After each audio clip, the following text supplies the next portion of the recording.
Okay, class, today we're going to talk about designing for the web, and I'm kind of just going to throw out a lot of terms, a lot of sites, a lot of food for thought as you're designing your websites.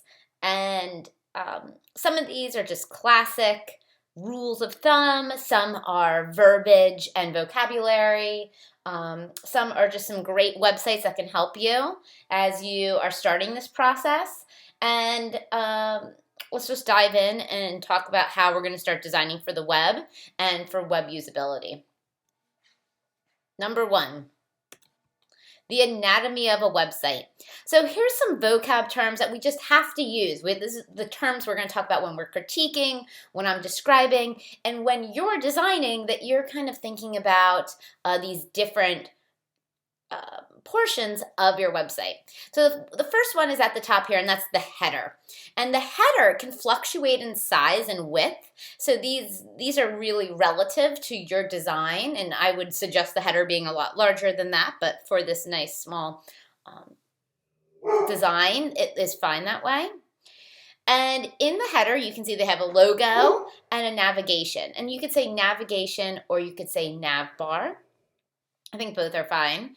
I usually say nav bar, and there could be a secondary nav bar. There could be drop downs within the nav bar. There could be a secondary navigation in the footer at the bottom. And these are all things that you can think about, as well as looking at other sites and learning how they lay their sites out, which we'll talk about more later as well. You can notice that the whole website is contained in a container. And we're going to be using that term a lot because a container is going to make items not fly all the way to the left and all the way to the right, but stay contained in the middle of your web page. So a container is very important as well. Then we have the content area, which they have smack in the middle here, and they have it right now set up in two columns. One is the main content and one's the sidebar. In this course, we're going to talk a lot about one column, two column, and three column websites. And we're going to play around with creating each one of those going forward. Now, this is a great example of a two column website. So we have a main content area that's basically taking up, 60% on the left side. And then we have a sidebar on the right side that is taking up about 40%, and it's floated to the right side of the page. So all this language that I'm using is what is going to help you code as well as critique and discuss your websites. At the bottom, we have a footer, and I think it's really easy to remember the header at the top and the footer at the bottom. And the footer is going to be your copyright, social media links, your any extra verbiage that's needed. It can also contain multiple columns as well. Some people will put a social column, and some people will put a email column, and some will put a map or whatnot. And creating columns in the footer as well is very common. So these are all terms that you should write down, use, and kind of remember as we're going forward in the anatomy of a website. So just to start thinking about that and looking at other websites, I have this beautiful website called fieldnotebrands.com. And I just want to, as we start getting into this, to look at the fonts that sites are using. So this is using Futura and Century Schoolbook, which is a wonderful combination of using a sans serif font right here and a serif font down here with the Century Schoolbook for the body copy. And I think that works really well for this. You can see up here at the top we have a distinct header, which would be the smaller area, similar to this layout we have here. They have the logo smack in the middle, and then they have the navigation underneath with kind of a sub-column over here on the left and on the right. So if I was looking at this header, I would actually consider this to be a three-column header because we have one column, two columns, and then three columns over here. In the content area, right here, we can see we have a really large headline, and we kind of have a subhead above it. So let's just look at the actual website. We're going to jump out. Let's just close this. And you can see that actually when you go to the site, it has a little bit stronger of a hero image. So this main image that's at the top of a website is called a hero, kind of like Superman hero image. That is called that because it's large, it draws your attention in, and what we want to start thinking about this as a billboard. So think about right here as a billboard for your website, and are you going to draw them in? You know, when billboards, when you're flying down the highway on 22 or 78, whatever you're doing, you have 3 to 5 seconds to grab the driver's attention as they're flying by your billboard. And that's the same thing with a website. If we go to this website and we're not captivated in the first 3 to 5 seconds, what are we going to do? We're going to hit the back button. We're going to go back to Google and look for something else. So this hero image is supposed to be very strong. And as we go down here, you can see that they have their products, which I love this rollover here. It has that interaction that is really needed in a website. And these are just beautiful graphic design. And this book is a new graphic design book that just came out last week that I'm interested in looking into. But so just some beautiful product shots. And then we come down here to the bottom, to the footer area, which is right here. And the first thing I notice about this footer is that it's 3 columns, just like we discussed a second ago. It has the logo reiterated. It has social media. It has, again, the products or the navigation at the bottom. We have the website. I'm sorry, not the website, the address down here. We have a mailing list. We have a lot of things going down here. And notice the background texture is a texture. It actually feels like paper, and since we are selling a lot of paper products and pencils, I think that works amazingly, and I love that texture feel, and it contrasts so nicely from this white, clean feel that we have here. And if you look up at the header up here at the top, you can see a really like 4-pixel strip of that texture at the top. So it's unified and reiterated at the top and bottom. So see how when we look at a website, we want to start thinking about it in these terms: the header, the footer, the content, the columns, the typography. Okay, now that we learned those terms, let's go back. We'll go back to here. And we'll move on to number 2, which is above the fold. So above the fold is a term that originated from the newspaper. When you, back in the day when everyone would buy a newspaper, or you would go to a newsstand to purchase a newspaper, you would go to the newsstand, and what is really going to draw you in to buy that paper is that above the fold, things that are just above the fold in the newspaper. And you can see here, New York Times, here are things that above the fold. They're the most important. They're what's going to draw you in. But at the same time, looking at this example, you can see, that it still kind of leads your eye down because it doesn't stop at above the fold. It actually continues under the fold, which makes you want to flip the paper over, look at the paper more, and dig deeper and buy the paper. That's the same thing that we're going to do with a website, is that we're going to grab them with above the fold, but we're pushing them to scroll deeper and find out more, experience more, and stay on our sites. So above the fold, you're going to think about like a billboard. If we go back to this last site that we were just looking at, which is still open, we definitely have this kind of hero image that is a billboard. You'll notice the catchy sweet tooth, delicious color all the way through, plus perforated pages. See our spring release. So we have this kind of copy that's grabbing us, colors that are grabbing us and making me want to scroll down. I see that bright yellow and bright orange, and it's making me want to read more. Another thing that I want to mention is notice above the fold here, and you'll see this in a lot of sites, is that we have a CTA. A CTA, another important part of the website anatomy, is a call to action. And a call to action is something that's pushing us, creating affordance for us to push that button and dig deeper into our site. So this CTA says, see our spring release. So it's kind of urging for us to see their, and I'll bite, let's check it out. So we go here and now we're actually on their spring release, and they pushed us to buy this candy colored memo pad, and also now it's pushing us to watch a film. So this button here again is asking us to watch a film. I'm like, sure, we'll bite. And now we can see it in action.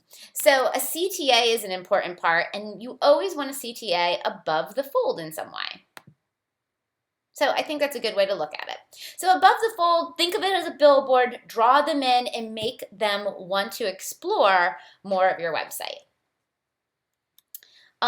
Here's another one that I love, this above the fold, that's pushing them to scroll, and this is Lighthouse Brewing. I believe it's in British Columbia in Canada, and this is a beautiful illustrated website, which I love when you can bring in your own drawings into the web, so think about that too. But the colors are really captivating. We have slight movement down here at the bottom with the ship and the octopus, but also it kind of just cuts off so nicely here. Notice the big hero image, big typography. I know right away what they do. They make beer. And it pushes me to want to scroll. And you can see, as I keep scrolling, we keep seeing things happen and teasers about other parts and imagery that I want to keep scrolling. And that's a really big part of it. But this above the fold right here is beautiful, and sometimes I'll return to these couple websites back multiple times because I just think they're really beautiful and have really well thought out layouts and designs. So 2 great examples of above the fold. Let's keep moving to number 3. I want you to remember at this part, this is not a poster. We're not in, digital design, computer graphics. We're not creating a Photoshop 11 by 17 poster. We are creating a website, and a website has a lot more different variables that you have to think about. It's a relative width and a relative height, so we don't have this set 11 by 17. And you don't know if they're going to be viewing it on a screen, a tablet, a mobile device. There's all these variables, so you can't think about it like that. So think about how this is different. Here's a great example of a project done by one of my students that they did a poster, which is on the left. Beautiful poster. You notice how we're thinking about balance because it's 11 by 17 and we have the footer at the bottom, or that extra copy. But once we go to a website, here's above the fold, totally different. We have to think about the navigation up here at the top. We have to think about the hero image or the headline right there at the top. Now we'll go visit the site real quick because it's beautiful. And thinking about how you experience this differently. So instead of just having these people in the center, it's its own section. And as we go down, then she's breaking it down more. And you want to think about the width. Notice how long this is compared to the poster, which is basically a teaser for you to go to the website. A poster is pushing you for you to learn more. Then when we get to this website, we want to actually have them buy tickets to this show, in this case, a play. So think about it totally different. We can use the same attributes, colors, fonts, design elements, but the way we lay this out is being broken up in different parts, and it's not an 11 by 17. It's a relative width of how much information you want to create. And I think, Taylor did a great job of creating that. So think about the differences. Going to the next one, which is something you'll hear a lot about in web design, and that's UI versus UX. So what are these two things? UI is user interface, UX is user experience. So this kind of infographic explains what they do. UI is more creating the layout, and UX is more testing, changing, finding out what's working and finding out what isn't working. But you can see that both of these have they both have the same one aspect, which is wireframing. And wireframing is a great way to start thinking about web design. So wireframing is basically taking out the imagery, not worrying about the color, not worrying about the logo, taking all the pretty stuff out that we love as designers to play with, and getting just that grid and gridding out the web page and making sure your hierarchy's there, what you want predominant, what's above the fold, and planning it out. This is a great website, Wirefy, that you can play with that will wireframe any website. So I can show you how that works really quickly. So if we come over here, let's say right here for Taylor's website, I have the Wirefy right here in my bookmarks. And if I click this Wirefy, it kind of shows that she has, that's the little spider. This is her navigation, and it's broken down. Here's her copy. So here's her 3 images, and it really does a good job of showing you basically how this is laid out. And this can work for any website. You know, we can go to New York Times and hit this. This is always a good one because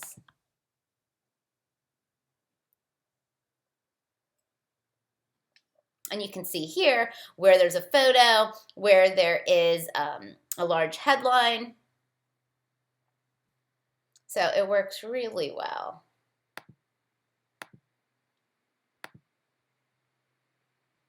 And that we can get that wirefy.com. So just some thinking about when you're thinking about wireframing. I always think it's a really good way when you're starting to think about web layouts is to look at other websites and wireframe them out and kind of see the consistency of what is being consistent across the board and what is, you know, are you making it too much like a poster? Do we have to bring it back into the website world?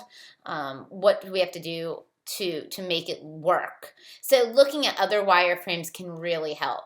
After you kind of sketch it out, then I usually go to Illustrator and I'll just make some nice easy boxes, which is super easy in Illustrator, to kind of lay it out again. And a lot of clients or agencies will stop here and actually show this to the client, spend a lot of time on wireframes before ever touching Photoshop or Illustrator, you know, for design, but getting that wireframed layout really ironed out. So when they're doing design, it is about design and it's not about layout. Continuing on to typography, which is obviously a huge thing in graphic design as well as web design. And web design is 95% typography. That is a huge amount, and that's why we have to spend so much time and extra emphasis, and how I'm kind of hypercritical on typography for these reasons is because we really need to think about it, make it readable, and create hierarchy. So a hierarchy of typography is super important. What do we want them to look at first, second, third? As a designer and a UI designer, you want to control their eye. You are pushing them to look here and then there. You know, very calculated. It's not random. It's not just smacked on the page. It's really, really thought out. And these lectures are always much better if you see me and all my hand gestures. But think about, you know, 1, 2, 3, first, second, third, where you want them to go. You can use H1s through H6s. These are headlines that we'll be talking about in HTML to show and create hierarchy. We have paragraph tags for your set paragraphs. And you would think about font size as in pixels. So pixels and points, very similar. When you get more advanced, you get into M's, EMs, and percentages. But right now, we're going to be working with pixels. So we're dealing with 12 pixels, 36 pixels, and these are font sizes. Think about font combos. Most sites are a combination between 2 fonts. You can use Typekit for fonts, Google Fonts, or @FontFace, and we'll be covering Google Fonts and @FontFace in this class, 2 ways to bring typography into your website. And we're going to talk a lot about serif versus sans serif. And just to kind of start that conversation out is for display fonts or headline fonts, as you can think about them, are usually 52% sans serif and 47% serif. So this is just the common readability factor here. So it's very close, just an inch more in the sans. You know, something like Helvetica and or Oxygen, which is a close equivalent on the Google fonts. But notice the body copy font is totally kind of pushed more towards serif. And I think that's because we're really used to reading serif fonts in books. If you look at any of your books that you have around your house, you will notice that a lot of it is a serif font. And I think we like that feeling that the web is still print in that way. To keep moving, 6. Ooh, we're close. We're only going to 8. Color on screen. So we're thinking about color palettes, and 2 of my favorite websites is Adobe Color, which you can check out. It's color.adobe.com.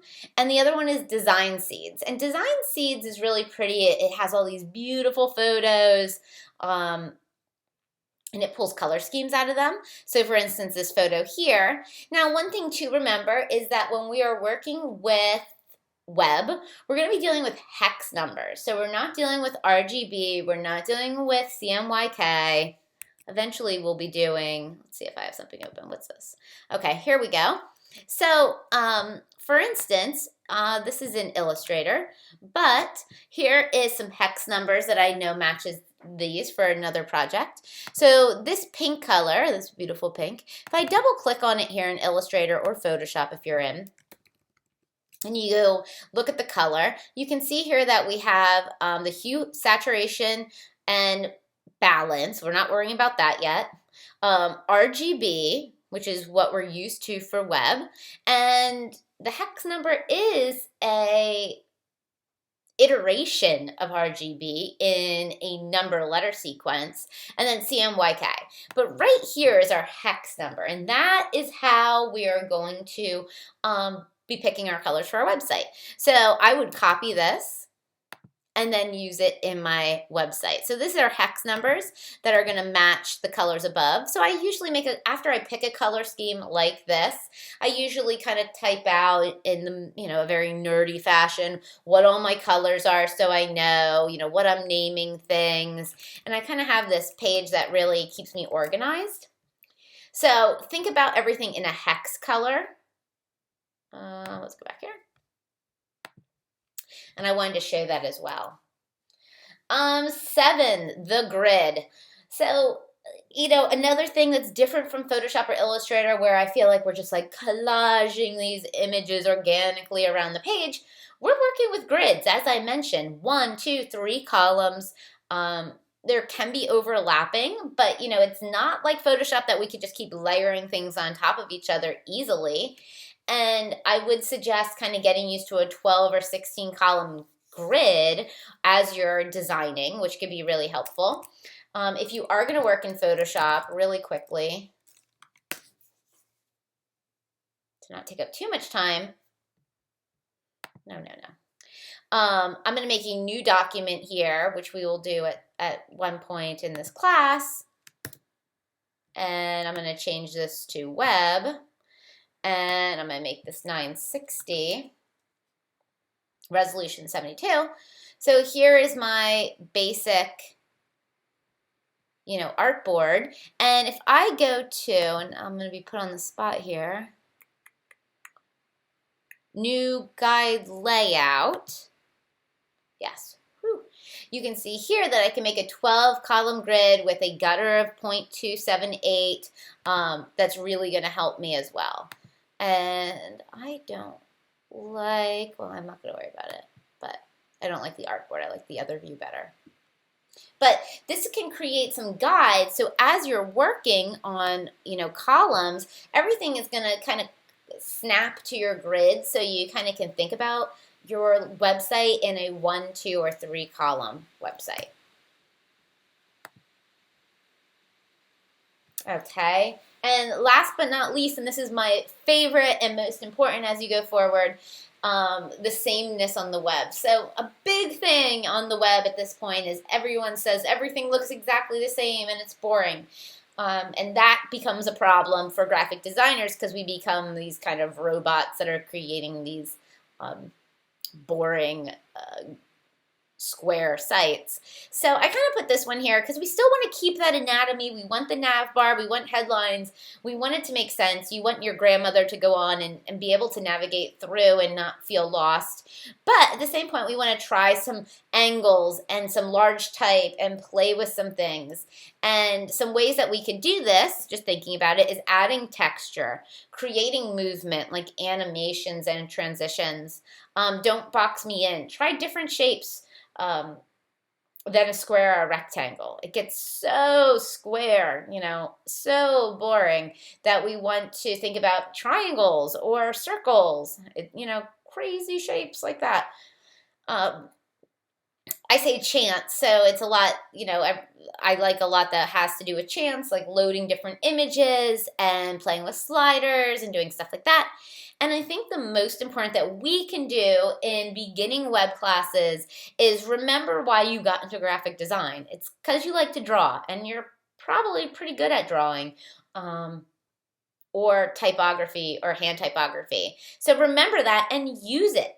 Scan stuff in, take photos, photocopy stuff, play with stuff around your house, or it's right now here it's summer, so it's great that I can scan in leaves and take those textures and blow them up in Photoshop and create something new and different instead of jumping on that stock photo site and grabbing a boring shot that someone else took. Or maybe challenge yourself by taking all your own photos, or something like that to keep it interesting, or just draw something, do something different. So just some food for thought as we move forward in web design, and I'm excited to see what you come up with.